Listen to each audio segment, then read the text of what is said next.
gamme Kel-Tec Sub 2000. On a le Gen 3 ici, le Gen 2 ici. Lequel va être le meilleur? On ne sait pas encore.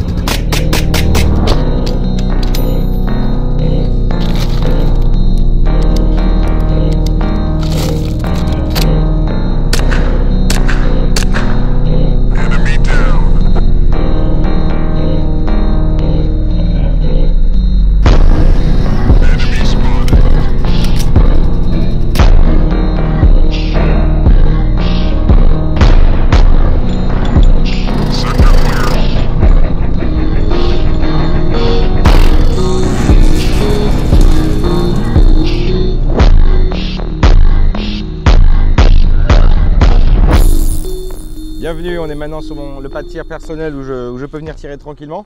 Et on va faire aujourd'hui une double présentation des Kel-Tec Sub 2000 Gen 2 et la Gen 3. Avec un petit bonus, on va vous présenter aussi Yaolai qui nous a envoyé le nouveau Red Dot qu'ils ont. Et on va vous le présenter rapidement. On ne va pas pouvoir malheureusement faire un torture test comme je voulais. En tout cas pas pour le moment, ce sera peut-être dans le futur. Mais en tout cas on va vous présenter rapidement le produit. Alors on a on va commencer avec la Gen 2. Gen 2, arme vraiment très classique, qui est connue pour la possibilité de se plier, mais son problème était le système où on ne pouvait pas le plier si on avait un Red Dot dessus. Voilà. Donc, on a mis un Red Dot aujourd'hui pour vous montrer cette fonctionnalité-là, mais si on n'a pas de Red Dot ou alors si on a un système de montage sur le côté, on pourrait la fermer complètement, elle vient se fermer. Et les organes de visée, en fait, celui-là est escamotable et celui-là vient se fixer à l'intérieur de la crosse. Donc une arme parfaite pour tout ce qui est, alors pour les tueurs sportifs c'est fun, c'est une arme qui est utilisée d'ailleurs dans quelques unités militaires dans le monde. Et c'est ce qu'on appelle aux États-Unis un truck gun, donc c'est une arme de camion, on va dire, c'est l'arme que vous avez dans le sac à dos ou à l'arrière du camion pour vous amuser. On va tirer quelques tirs avec, voir ce que ça donne. Alors, j'ai déjà tiré avec celle-là il y a quelques temps. Et je n'ai pas besoin de bouchon d'oreille de tir, je mets simplement des buds en fait que j'utilise pour mon téléphone tout simplement parce que étonnamment le bruit est assez atténué quand on tire avec et c'est assez confortable. Système de chargement avec une poignée ici qui est réciproque de la culasse, donc celle qui bouge en même temps qu'on fait le tir. Et sur la Gen 2 on peut venir la tirer complètement et la bloquer vers l'arrière du côté droit seulement. Petite différence avec la Gen 3 où on peut venir la bloquer des deux côtés. J'aime bien le côté gauche parce qu'on peut venir tout simplement la taper pour refermer la culasse. Allez, quelques sensations de tir. Alors ça sera mieux si on allume le point vert. There we go. Allez.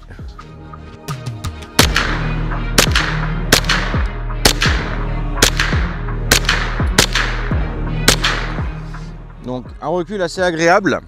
Pas beaucoup, enfin voilà, pour une arme très légère c'est assez confortable. On a la sûreté ici qui est aussi présente sur la Gen 3. L'arme dans l'ensemble est assez confortable, la détente rudimentaire mais correcte. Il n'y a pas grand chose à dire pour une arme qui vaut pas très cher ici aux États-Unis. Je ne connais pas les prix français, mais en tout cas aux États-Unis c'est une arme qui reste très correcte. J'y pense, elle est aussi ajustable sur 3 niveaux. Les 3 petits trous ici permettent d'ajuster la crosse en termes de longueur. Pas beaucoup de différence, mais ça peut faire la différence. Enfin, on peut sentir une petite différence entre le premier et le dernier notamment. Et ce que j'aime beaucoup avec forcément, ce que j'aime beaucoup avec cette arme là, c'est que le reset en fait, même si on a une détente, on va mettre arme en direction de sécurité, on va tirer un coup comme ça.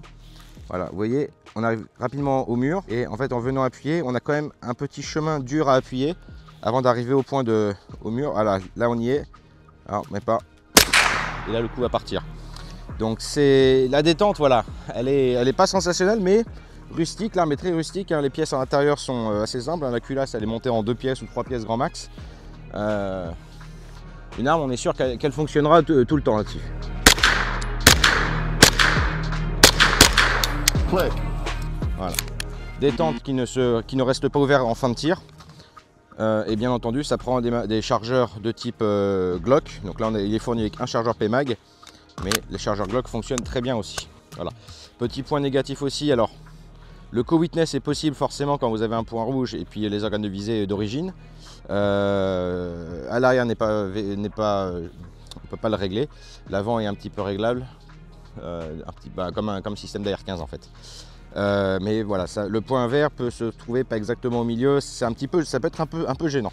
Et puis encore une fois, voici l'arme pliée avec le point rouge. Alors, on avait fait une review pour Tire-Mag avec le nouveau Smith & Wesson MPC qui permettait de ne pas avoir ce problème d'arme pliable avec le point rouge. En tout cas, on pouvait le plier avec le point rouge. Et je trouvais ça bien, même si je trouve la FPC très confortable, très agréable au tir, mais un peu encombrante avec le système plié sur le côté. Et au dernier SHOT Show, j'ai croisé en fait le dernier arrivé de chez Kel-Tec, qui était le Gen 3, qui arrive un petit peu après, qui en fait se plie totalement avec un point rouge, avec le système d'ailleurs de chargeur de la Olight. Hop là, oui, l'arme vient se charger directement. On voit pas bien à cause de la luminosité, mais vous avez la... Je sais pas si on voit... Je sais pas si on voit bien, mais voilà, on voit le niveau de chargement directement sur le petit boîtier de chargement. Hop. Et donc en fait là pour le coup, l'arme se déplie exactement comme l'autre Kel-Tec, mais a un système de rotation à 180 degrés, donc côté gauche ou côté droit comme on le veut, qui permet en fait de venir remettre l'arme comme il faut. Le système de rotation ne tourne que autour du garde-main, donc le canon ne bouge pas, donc ça on permet d'avoir un système solide de fonctionnement de l'arme. Le fait que le garde-main tourne, effectivement pour ceux qui font de la précision très poussée, peut avoir une petite incidence par rapport au point rouge, parce que forcément celui-là est attaché au garde-main qui bouge, donc forcément qui dit bouge, dit il va y avoir des toutes petites variations. Maintenant pour des tirs comme on fait là aujourd'hui à 10 mètres, 15 mètres, il n'y aura quasiment pas de changement. Alors on va faire quelques tirs avec. Voilà. Donc comme je vous disais sur celle-ci, on peut charger du côté gauche et la bloquer du côté gauche ou du côté droit. Donc ça c'est un point positif pour les gens qui sont gauchers ou droitiers, on peut le changer comme on veut. Pas d'organe de visée, alors ça j'avoue que ça aurait été bien. Je pense que Kel-Tec a les technologies a la technologie pour pouvoir faire cette même arme avec des organes de visée pliables ou escamotables. Ça y est pas, donc il faut absolument un point rouge. Si le point rouge tombe en panne, vous l'avez dans l'os. C'est le seul petit point négatif que j'ai trouvé à cette arme là par rapport à la Gen 2. Mais sinon très bonne aussi. Elle vient avec un canon fileté. Je ne crois pas que la Gen 2... Si la Gen 2 vient aussi avec un canon fileté. Donc pour ceux qui veulent monter un silencieux, c'est possible. Allez, quelques tirs. Vous voyez, il suffit juste de taper et ça ferme directement. Allez.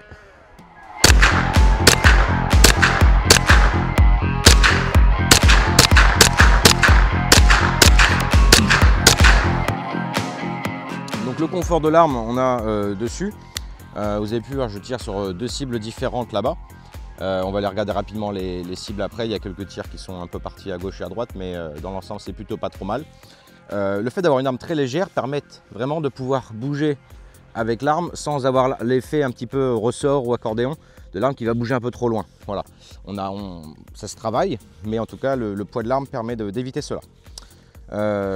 Écoutez, il doit en rester une ou zéro, on va voir. Il en restait une. Voilà. Et bien écoutez, donc voilà, l'arme très confortable. Elle est aussi réglable au niveau de la crosse sur trois longueurs. Je l'ai mis sur la plus courte, l'autre était sur la plus longue. On ressent une petite différence, mais c'est pas gênant. J'ai tiré pas mal de munitions avec pour le moment et zéro incident de tir. Voilà, zéro incident de tir. C'est une arme qui est très basique, très basique, et puis qui est voilà. Enfin, moi j'aime beaucoup parce que j'aime bien ces armes simples qui fonctionnent sans question. On va revenir rapidement sur le point rouge de chez Olight. Donc ça c'est un truc que j'ai découvert. Olight m'a recontacté après quelques années. J'avais arrêté de travailler avec eux simplement parce que on me proposait des produits qui je trouvais n'étaient pas en relation avec la chaîne. Et quand ils m'ont appelé pour voir le point rouge, je me suis dit pourquoi pas. Alors j'aime beaucoup le système, les points positifs d'abord.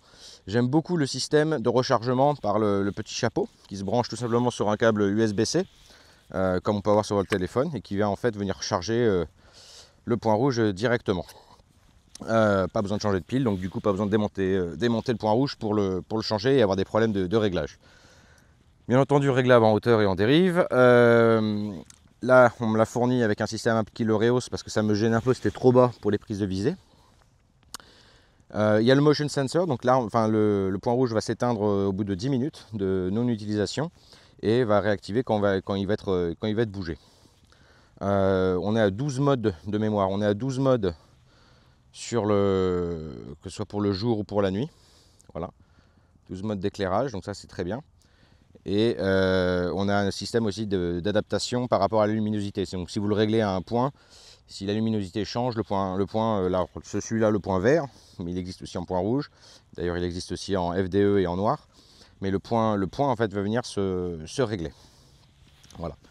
Le seul petit point négatif que j'ai vu en termes d'utilisation classique, sans avoir poussé, faire de torture test ou quoi que ce soit, comment ça s'appelle? C'est la forme du point. Can you try to see the dot in there? Voilà, non, there. Voilà. Le point en fait, alors il est bien rond quand on a comment ça s'appelle? Quand on a une luminosité plutôt faible ou moyenne, sans aucun souci. Par contre, je me suis aperçu que quand la luminosité devient très forte, alors tout le monde ne le voit pas, j'ai quelques collègues qui en tirent avec, eux le voient toujours très rond. Mais moi, quand il est en luminosité forte, j'ai l'impression en fait qu'il y a un reflet du projecteur tout autour du cadre. Donc j'ai l'impression de voir du vert un petit peu autour, ce qui n'est pas le cas pour le moment. Mais voilà, il est au maximum. Maximum, il y a la luminosité, donc peut-être que c'est pour ça. Mais quand je le faisais à la maison, j'avais l'impression qu'il y avait une sorte de reflet vert tout autour qui me gênait un petit peu et je trouvais que le point n'était pas parfaitement rond. Voilà. Ça peut être dû aussi à mes yeux. Voilà. J'ai plus 15 ans, donc forcément, peut-être que je me fasse inspecter pour des lunettes. Voilà. On va rapidement voir les cibles. Allez, comment ?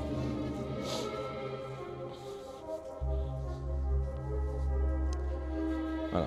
Alors ce tir là il a été fait lors de mes tirs en changeant de cible, donc c'est une petite faute de ma part. Ici on est sur les tirs plus ou moins visés et les tirs rapides d'échange entre les deux cibles. Donc on a un groupement qui est très correct, très agréable. Et si on passe ici, pareil là on n'était que sur des tirs de changement de cible. Vous voyez que les impacts sont bien groupés. Et voilà, il n'y a rien à dire là-dessus, en tout cas l'arme elle est très maniable. Et on peut facilement faire du tir soit de précision, qui sera bien entendu beaucoup plus groupé, soit du tir rapide, du tir de type intervention professionnelle ou voilà, vous l'appelez comme vous voulez, ou TSV. Voilà, voilà.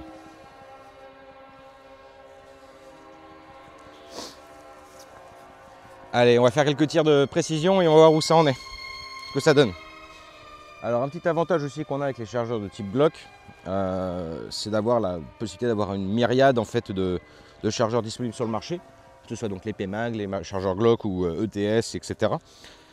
Personnellement, j'ai pris la fonctionnalité avec la crosse de type Glock 19 pour avoir la crosse la plus petite possible sur le marché, pour avoir le plus de choix de chargeurs à introduire en arme. Bien entendu, on peut avoir des chargeurs longs, des chargeurs de 30 coups, voilà, ils vont juste dépasser, mais en tout cas ils viennent se loquer. Et pour les vénards qui vivent dans les pays un peu plus libres, on peut même trouver des chargeurs. Hop là. On peut même trouver des chargeurs tambour à 50 coups, voire plus. Voilà. Allez, on va faire quelques tirs de précision pour voir ce que ça donne.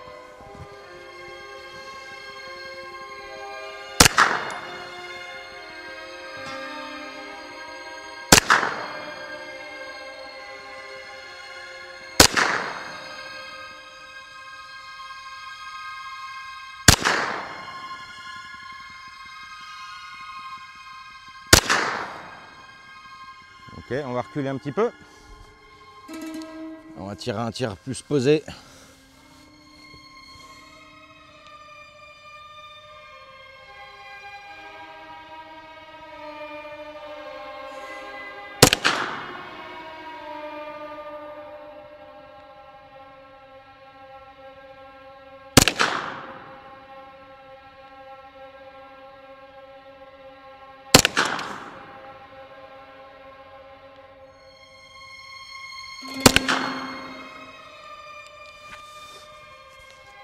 Ah, incident.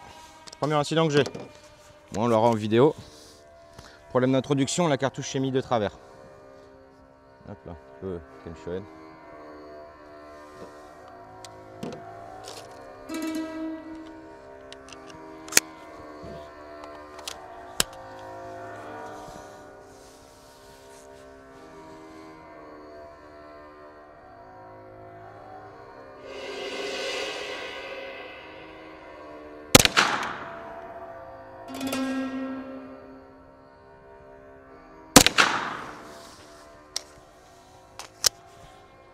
Alors on va regarder rapidement ce que ça donne.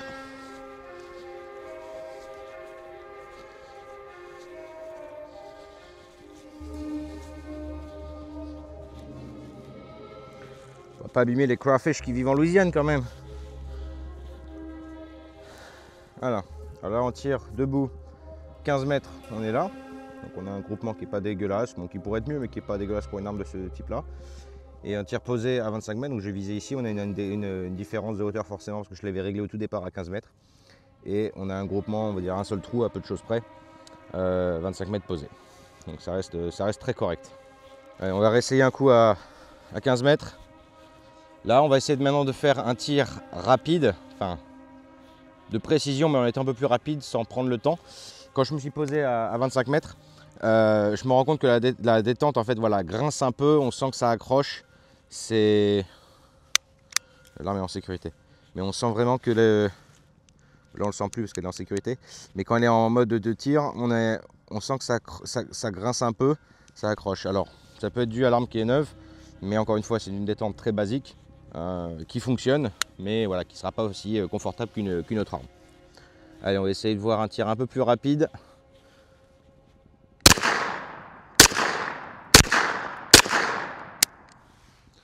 Allez. Pour information, l'arme n'est pliable que quand il n'y a plus de cartouche en chambre. Voilà. Quand il n'y a plus de cartouche en chambre, l'arme peut être pliable. S'il y a encore une cartouche en chambre, l'arme ne se pliera pas. Donc ça c'est une sécurité qui est confortable. Ça évite de faire des manipulations avec une arme chargée. Alors tir rapide, il ne reste que 4 cartouches. Voilà, on en a une qui a volé un petit peu. Mais le reste, on reste sur un groupement correct. Et bien écoutez, j'espère que cette vidéo vous aura plu. On a pu faire une comparaison rapide entre le Subtech 2000 Gen 2 et Gen 3. Bien entendu, sans surprise, le Gen 3 est meilleur, même s'il lui manque des organes de visée fixes qui auraient été très appréciables. Mais voilà, dans tous les cas, ces deux armes sont confortables, peuvent être quasiment même tirées sans protection des oreilles. Pas recommandé, mais c'est faisable, c'est très supportable. Et puis voilà, après une arme basique qui fonctionnera, sur laquelle on n'a pas besoin de dépenser des milliers et des cents pour la customiser. On a une arme prête à l'emploi rapidement. Sur ce, n'oubliez pas que le tir est une passion, qu'on est là pour la partager. Et je vous dis à très bientôt sur la chaîne French HDS. N'oubliez pas de souscrire et de liker et de partager la vidéo. À très bientôt. Oh, Mr. Chase, one thing. Bien entendu, on est aujourd'hui sur le pas de tir. On en a profité pour faire une deuxième vidéo qui arrivera très prochainement sur la chaîne. Donc, petit indice, c'est accroché à ma ceinture. Une arme qui arrive très prochainement. Voilà, le Watchtower Apache qui arrivera très prochainement en review sur la chaîne YouTube. Et cette arme, je ne dis rien, devrait prochainement arriver en France aussi. Elle est en train de subir les tests pour savoir si elle respecte les normes CIP. Mais en tout cas, voilà, une arme exceptionnelle et qu'on va vous présenter très prochainement sur la chaîne. À bientôt.